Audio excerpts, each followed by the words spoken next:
ভদ্র মহিলার নাম হচ্ছে তসলিমা নাসরিন। তিনি মার্চের 2 তারিখে তার পাবলিক ফেসবুক পেজে একটা স্ট্যাটাস দিয়েছিলেন। স্ট্যাটাসটা এরকম যে আমি আমার বুদ্ধি হবার পর থেকে আর রোজা রাখিনি। তাহলে রোজার সম্পর্কিত আমি দুই একটা আয়াত আপনাদের সাথে শেয়ার করি। সেটা হচ্ছে আল বাকারার 183 নম্বর আয়াত। এখানে বলা আছে, আমি বঙ্গানুবাদটা আপনাকে বলতেছি।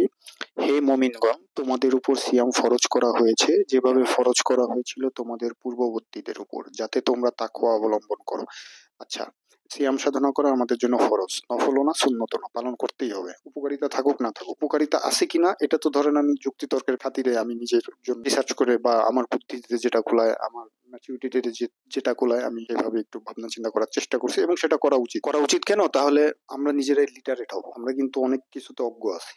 এখন দেখেন, ধরেন এই যে ধরেন dry fasting, intermittent fasting, keto diet বা এই যে মানে লো কার্বোহাইড্রেট যে ডায়েট, যে প্র্যাকটিস গুলো বর্তমানে চলে, সেগুলো ধরেন একটা নির্দিষ্ট ক্লাস অফ পিপলের জন্য, যাদের কাছে এই ইনফরমেশনের অ্যাক্সেস আছে বা যারা এটা এফোর্ড করতে পারবে। বাট ধরেন খেটে খাওয়া মানুষ, জনসাধারণ, তারা কি এফোর্ড করতে পারবে? বা তাদের কাছে কি ইনফরমেশনের অ্যাক্সেস আছে? নাই। তাহলে দেখেন, তারাও যদি মনে করেন যে তাদের উপরও তো রোজাটা ফরজ, তাই না? তারা যদি মনে করেন যে ফরজ পালনের ক্ষেত্রে রোজা রাখে, দ্যাট মিনস কি ইনবিল তারা ড্রাই ফাস্টিং এর উপকারিতা কিন্তু পেয়ে যাচ্ছে ইনফরমেশন না জানা সত্ত্বেও। তাহলে দেখেন আল্লাহ আমাদের নিয়ে কতটা ভাবছেন।